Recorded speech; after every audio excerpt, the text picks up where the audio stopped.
Hey, this is Blondeguygamer, and welcome to the first episode of In Retrospect, where I go over some smaller game series or specific parts of one consisting of a few games each. To start things off, I'm going to cover a series from one of my favorite games, Rocket Knight Adventures for the Sega Genesis, followed by the Genesis and Super Nintendo Sparkster games, and finally the downloadable Rocket Knight. So without further ado, let's put on the goggles and jump into Rocket Knight Adventures. Oh man, Rocket Knight Adventures, I love this game! You're a possum, and you're a knight with a freaking jetpack, and you go brrrr into dumb evil smelly pigs, and... Okay, I'm already getting too excited over this game. Need to tone it down a little. Rocket Knight Adventures came out on the Sega Genesis in 1993, where you play as Sparkster, who is part of an elite group called Rocket Knights that protect the Opossum Kingdom of Zebulos. Said kingdom probably gets invaded by the Pig Devandos Empire, led by the Emperor Devlagos. A lot of abstract names here. Rocket Knight Adventures primarily plays as an action side-scroller, with one button to jump and another to attack. Sounds simple, but there's quite a few mechanics Sparkster uses to flesh things out. Tapping the attack button uses your sword, which is not only a powerful weapon at close range, but can also shoot out waves of energy to hit foes from a distance. But this is called Rocket Knight Adventures and not Night Adventures. So by holding the attack button, you build up a charge, and when you release, you can fly in 8 directions for a short period, or do a spin if no direction is pressed. This is what makes the game special, being able to rocket ahead with a burst of speed, as it works both as an attack and a maneuver. Using the jetpack is also encouraged throughout its level design, as you'll often need to traverse across or over otherwise inaccessible areas, even being able to ricochet up and close walls at an angle. Even then, you don't need to rocket around all the time, as the rest of the level variety is pretty astounding. You'll be climbing and hanging off ledges with Sparkster's tail, because of possums, riding minecarts and other contraptions, swimming with all that armor and jetpack somehow, fighting ninja robots, and the few stages even change the gameplay to a shoot-'em-up style with Sparkster soaring through the air laying waste to anything in his way. It's great. I also like all the different bosses and mini-bosses you have to fight in this game, as they are all unique and can be approached in different ways. Do you play it safe and attack with energy blasts or rocket boosts? Or do you get right in there, ricocheting, spinning into them, or even simply use your sword in a risk versus reward scenario to do more damage? The game has remarkable balance and refinement, with tight and responsive controls, well-animated visuals, and a catchy and triumphant soundtrack done by 4 composers, including Michiru Yamane, who did a number of Castlevania soundtracks. Rocket Knight Adventures goes above and beyond from being yet another animal mascot game to try and cash on Sonic the Hedgehog. In fact, while I mean no disrespect for the blue blur, I actually like Sparkster more. I just really like his design and capabilities. He's badass, yet full of charm and personality. And just look at him! He's so cute! Given that the game was designed by Nobuya Nakazato, who also worked on several Contra titles such as Alien Wars, Hardcore, and later on Shattered Soldier, it's not surprising to see that quality shine through here. Plus, some of the bosses you fight do have a bit of a Contra vibe to them, though the more obvious homage to other Konami games is the Gradius referencing the shoot-'em-up parts. As much as I do praise Rocket Knight Adventures, I will admit it's not perfect. The game only has 7 stages, which can be done in about an hour, and there is a bit of a learning curve with using the rocket pack and Sparkster's abilities effectively, but once you do, the game is a blast to play through. Only other fault I could give is the lack of narrative. Granted, you don't need the full story to get the gist of what's going on. This is from an era where most game story details were likely in the instruction manual for those that want to read about it. If you only have the cartridge like I do, you'll need to do some research to know the who, what, and whys of this game, which you may do anyway once you become invested. Speaking of which, the pigs intend to capture the princess of the kingdom, Sherry, who holds the key to an ancient weapon the Devandos had, the totally not inspired by Star Wars Pig Star. But by the time Sparkster gets to the castle, we get introduced to an old friend of his taking the princess, Axel Gear, a former Rocket Knight gone rogue that is not only the rival antagonist for this game, but the entire series. I both love and hate this guy. I love him for being a nemesis that has similar abilities as Sparkster, and I hate him because he is a dick. Not only in most of the fights you have with him, but just in general. Hell, look at this scene. The king just wants his daughter back and Axel just kicks the poor old guy. God, what a dick! Of course, it only makes defeating him in each encounter all the more satisfying. Rocket Knight Adventures is a game that has aged quite gracefully, and even though I didn't get this game and into the series until about 15 years after it came out, I quickly fell into the cult following thanks to it. If you like 16-bit side-scrollers, this is definitely a game you should try out if you get the chance. I simply adore it. I love you, Rocket Knight Adventures. Wait, it's not what it looks like! No! Okami, come back! I love you too! Anyway, before you start playing the game for yourself, make sure the game is on at least the easy difficulty setting, which is actually hard mode in other versions, to get the full ending sequence. Because it was not enough that you fight a giant pig robot ball monitor thing, but then it chases you into the atmosphere when all you can do is avoid in your escape pod. But that burns up, and in the end, Sparkster returns the princess and goes off to continue valiantly protecting the kingdom without the need of Sherry to thank him. There are also 2 harder difficulties to choose from when in the other regions you need a code to unlock them, with normal actually being very hard and hard being crazy hard. The latter if where you just take one hit, you die. As much as I have played this game, I'm not that good yet. But you don't need to play this game on that setting to get anything else from this game other than sheer mastery. The Japanese and Western versions also have a few more differences, such as Sparkster's expression on the cover between happy and angry, not unlike the Kirby games. And in the Japanese version, the opening cutscene is different, as well as the stage intros having a little band playing its music, though I prefer the other version of those. I actually do own a Japanese copy. Sort of. Through this 2-in-1 bootleg cartridge I found containing said version of Rocket Knight Adventures and Sonic Spinball, which... I'm indifferent to, but I won't complain to having another game out of the deal at least. As fine of a game Rocket Knight Adventures is, it wasn't exactly a huge hit, but was still well received, and Konami were determined to make a sequel for the following year, Sparkster for the Genesis. Now there is Sparkster for the Super Nintendo, but don't assume it's just a port of the Genesis version or vice versa, as they're actually not the same game despite sharing the character, cover, and most of the music. Think of them as like the Aladdin games on Genesis and Super Nintendo. Same intellectual property, but play out differently from each other. However, we're going to go over the Genesis Sparkster first, as it's the proper sequel between the two, as indicated by the Rocket Knight Adventures 2 subtitle that appears in the opening splash title, while the Super Nintendo Sparkster came later and is more of a spin-off. And with that clarification, let's see what's new in the sequel. Starting things off, we see that Sparkster was a fan of the mech fight in the last game, so he got his own, which is called, I'm not kidding, Spark Robo, and uses it to reach a mysterious sword, when suddenly... Yep, right off the bat, Axel shows up in his own mech, presumably named Axel Robo, to dick Sparkster over. It's here we find out that the mech fighting has been expanded upon, as you now have a block by holding one button while having 2 types of punches with the others. It is pretty cool at first, but after a while, this fight kinda drags on. The robot fight in Rocket Knight Adventures was more simple, but quick. Here you have to play more defensively by blocking an attack followed by a quick jab, as the underhand swing is slower and less likely to hit Axel. Not to mention that you have to stop and hold the block button to avoid damage, but because of that delay, it can be easy to get hit even when you swore you were blocking. And of course, Axel really likes to be a dick by moving away from you to try attack from a distance, so you need to juke him into attacking you, otherwise you'll just end up in this loop. Axel, get back here. No. Stop running away, you pussy. Make me.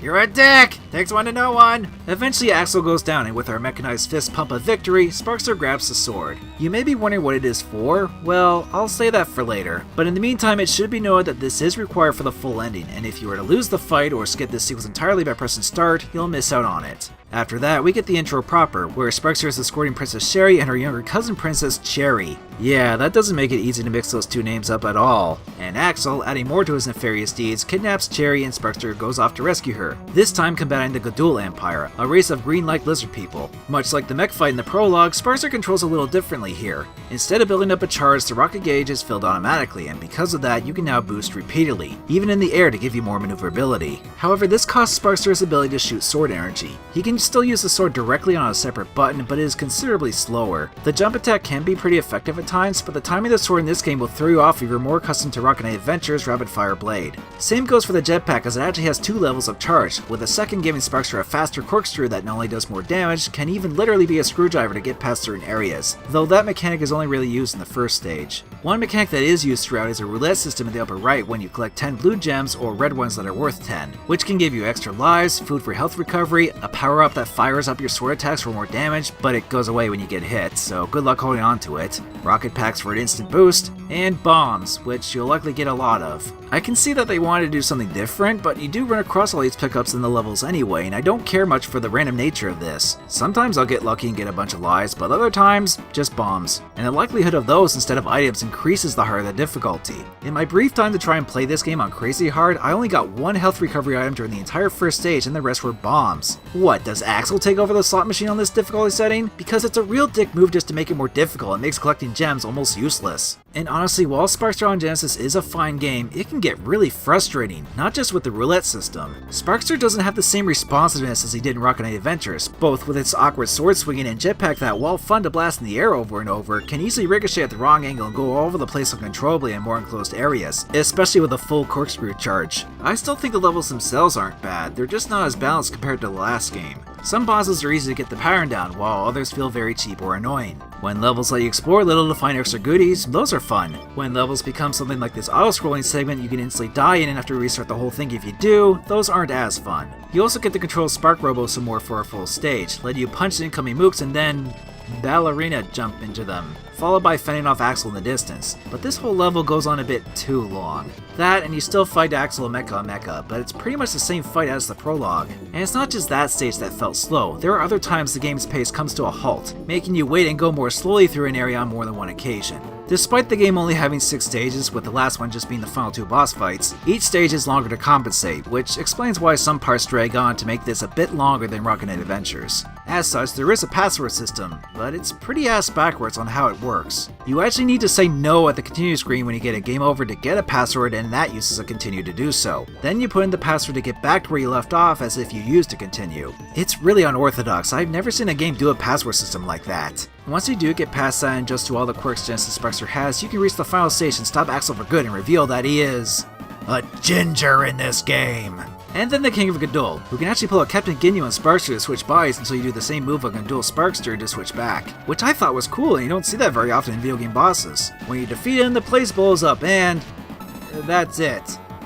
And we didn't rescue the princess, oops. If you were paying attention earlier, however, remember that sword in the very beginning? Well, you need that along with 6 others you find along the way, 4 of them being slightly hidden off the beaten path, and 2 that are given to you from the stage 5 boss and Axel after defeating them. Once you collect all 7, you turn into Gold Sparkster, a more powerful version of Sparkster with a faster jetpack recharge. Okay, it's one thing to compare Rocket Knight Adventures to Sonic the Hedgehog when it came out during the video game animals with attitude craze of the 90s, but Rocket Knight Adventures had qualities to stand out from those. Then Genesis Sparkster went, on second thought, Sonic is cool, let's do our own 7 Chaos Emeralds and Super Sonic! Whatever, defeat Gadol as Gold Sparkster and you get the true ending and credits. And like Rocket Knight Adventures, you need to play on at least the 2nd difficulty to do this, which is normal this time around. Playing on hard only rewards you with an extra cutscene at the end. That I haven't done before. But rest assured that for this video, I went out of my way just to do that.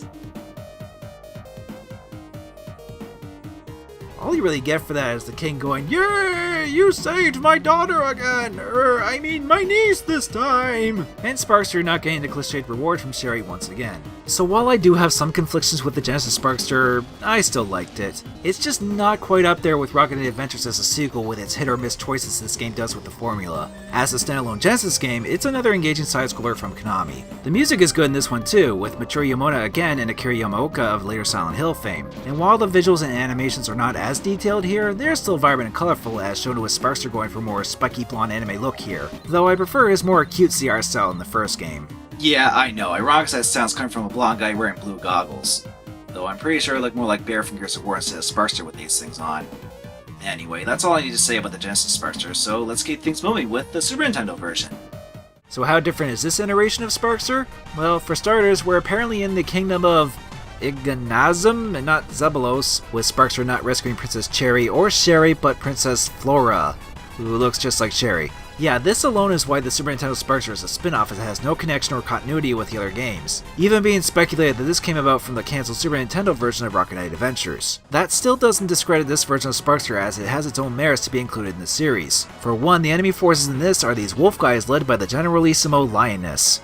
Wait, a lion is in charge of wolves? Another is that Sparkster in this handles more like he did in the original Rocket Knight Adventures, with his sword back to being faster and shooting energy and building the charge and releasing it for the jetpack again. Although Sparkster does have a new move in the form of the roll attack with the L and R buttons. This is actually a very useful move as you can use it to evade enemies while attacking and even use it in the air to provide some much needed mobility. Once you use this in conjunction with your jetpack, that's when it clicks in on how this Sparkster is designed with this new move and is smoother than a Genesis counterpart. Of course, this is still something you need to get used to as using the roll too many times in a row results in Sparkster locking up briefly, coupled with the fact that the camera is a bit more zoomed in, making it a little tricky to see upcoming obstacles since Sparkster's boosting is more snappy here. That being said, Super Nintendo Sparkster is more balanced than the Genesis, for the most part. Collecting extra lives is more traditional in that you simply grab 100 gems to get one, although there are also these bubbles that normally have a 1-up, but if you hit them, you activate a roulette that can give you even more lives or just health refills. As annoyed as I get over the roulette system in Genesis Sparkster, at least this is only in a few of these special 1-ups. It's still not as good as how Rocket Knight Adventures handled extra lives, by having them placed in areas that weren't too out of the way and even helped you recover from lost lives in the more challenging areas.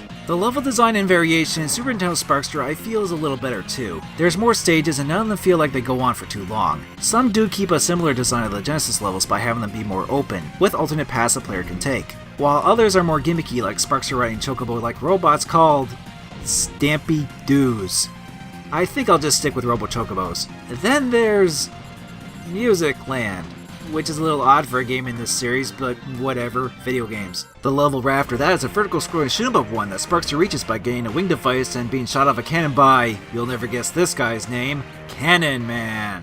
In this stage you can fly around pretty freely armed with your sword, diagonal projectiles that shoot out of your wing, and being able to do an overused Star Fox line with the shoulder buttons. If anything, this part of the game plays similarly to Konami's own Super Nintendo shoot 'em up Axelay, which considering the director of this game worked on that, makes sense. However, as cool as this level is at first, nothing will prepare you for the boss, which is our good old friend Axel. Here we have this game's version of the mecha fight in an overhead rock'em sock'em robot style, but this is actually the hardest fight in the entire series for me, I'm not kidding. Axel is very aggressive, randomly goes berserk, and has a ton of health. This wouldn't be so bad if getting hit while blocking didn't do damage to your arms, which you can lose and get doubly screwed. The best shot you have is to boost away from Axel defensively and get a few pot shots now and then, and hopefully he'll eventually stop and you can try to take out his arms. But they take about 4 million years to destroy even one, and before you can he'll go berserk and kill you. I can't stand this fight! And yet, in the last stage, you fight Axel one-on-one, and I really liked that. I'd even go as far as say it's the best straight-up Rocket Knight on Rocket Knight fight in the series. But here, Axel is at his most dickery in the entire franchise. It also doesn't help that I'm trying to play this on hard, which, you guessed it, is the way to get the full game and ending.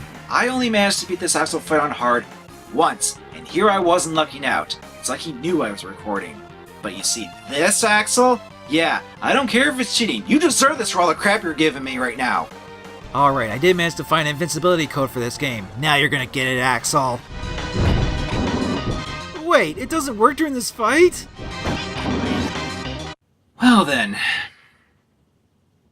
Now I know how Boris felt at the end of GoldenEye. I am invincible!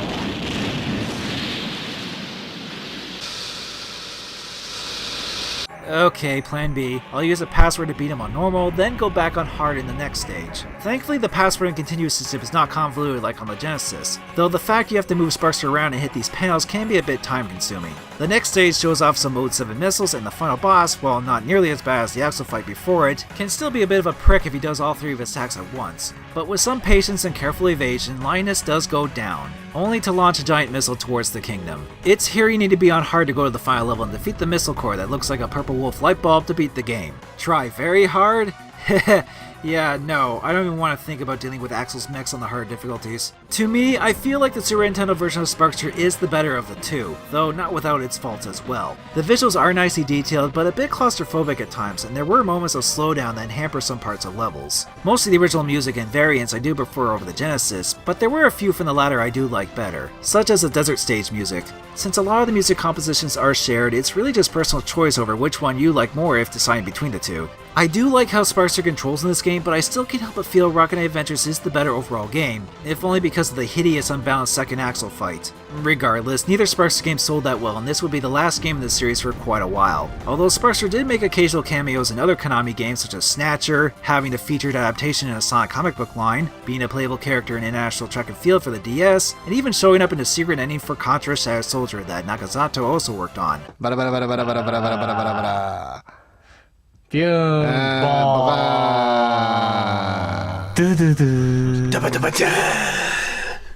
Even with those, as the years went by, it was becoming more and more unlikely that Sparkster would get another game and fall deeper into the cult status obscurity. That is until 2010 we got Rocket Knight, a new downloadable game 16 years after the Sparkster games. Rocket Knight was developed by Climax, who also made Silent Hill Origins and Shattered Memories, and was released digitally on Steam, PlayStation Network, and Xbox Live Arcade, the last of which is the version I got. The game does indeed take place several years after the Genesis Sparkster, in which the pigs from the Vatnos Empire are made a truce and are living with the Apostles in Sephiroth. Wait, Sephiroth? Before it was Zebulos. Since when was this kingdom of Elhor named after the Greek gods of the West Wind? Well, whatever the kingdom name, when Sparkster found out the pigs moved in after dealing with the Gadol, he doesn't trust him and resigns, settling for a simpler farming life, having his hair back to his natural brown and even becoming a family man. However, a wolf army, no relation to the Linus one for the Super Nintendo Sparkster, invades and our hero is quick to put the armor back on to defend his homeland once more. Rocket Knight still retains some familiar elements while adding new ones, something that would be expected for a long-awaited revival of a game series. There's still a heavy emphasis on platforming and the jetpack to fly into enemies and traverse the levels. You do have other abilities like a short double jump that frankly isn't all that useful, attacking with the sword at close range, and shooting a fireball-like projectile that uses some of the rocket meter that slowly recharges between uses of that and rocket boosting.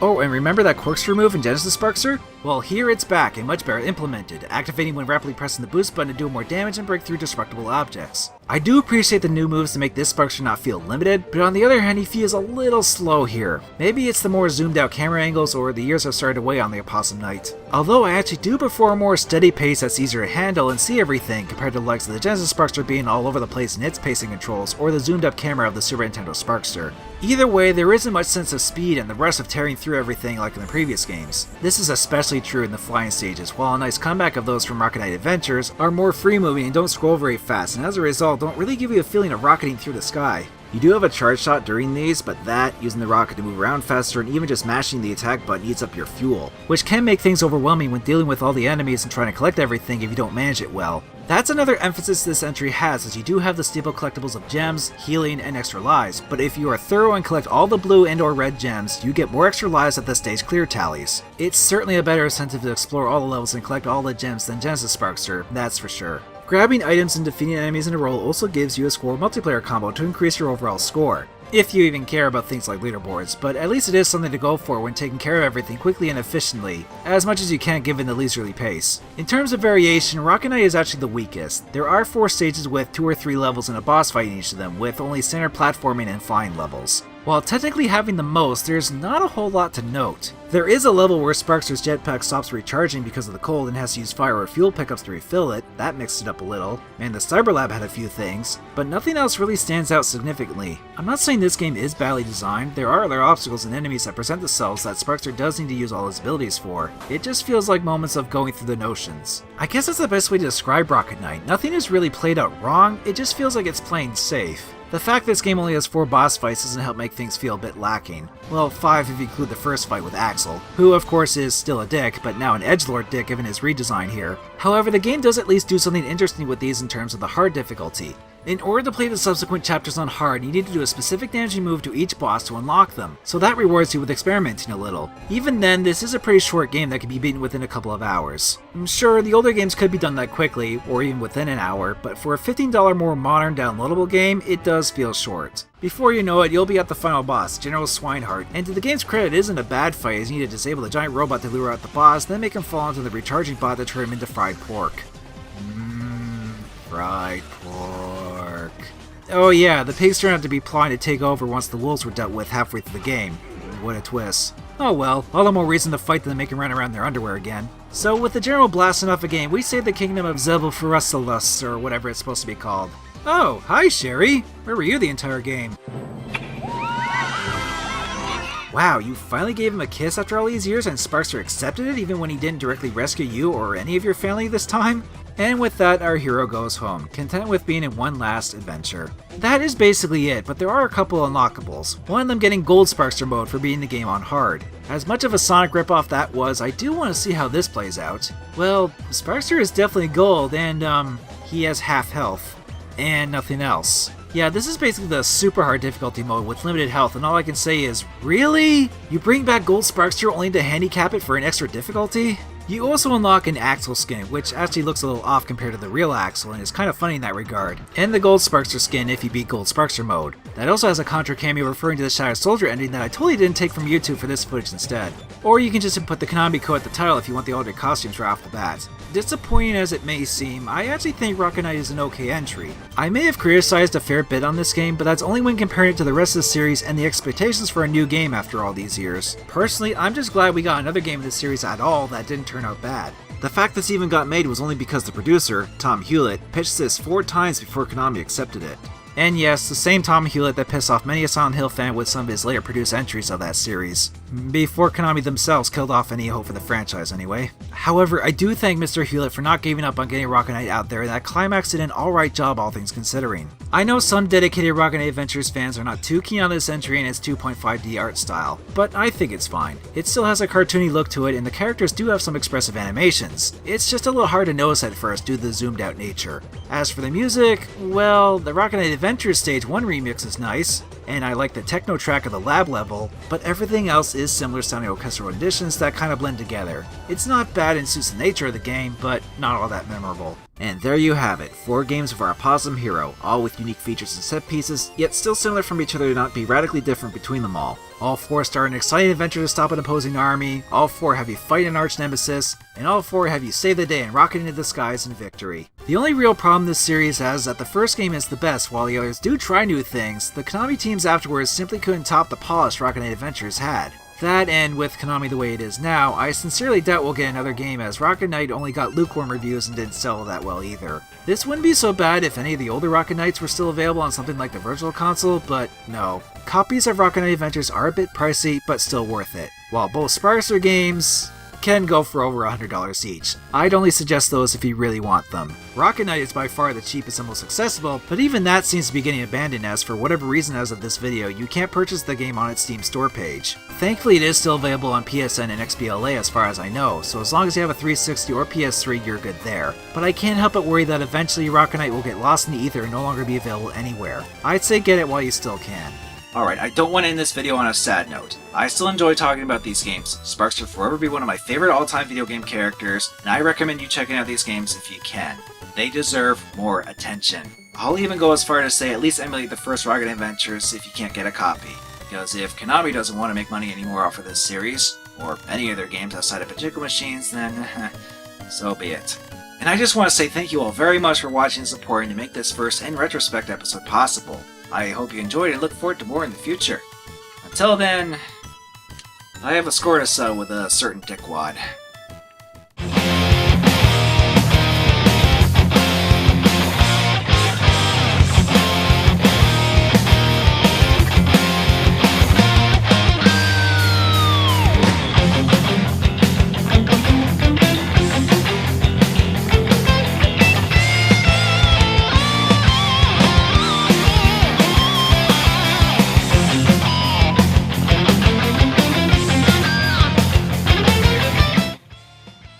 Hey, thanks for watching. If you haven't already and enjoyed what you saw, be sure to subscribe to be notified of when these go up. You can also check out some other videos if you're interested, such as State of Mercy 2 or my quick take on Undertale. There's also Twitter if you want to follow my further ramblings. This video was a result of the first Patreon goal being met, and if you want to help out and get it closer to the next goal, you can check out my Patreon page. That about does it for now, so I'll see you all in the next video.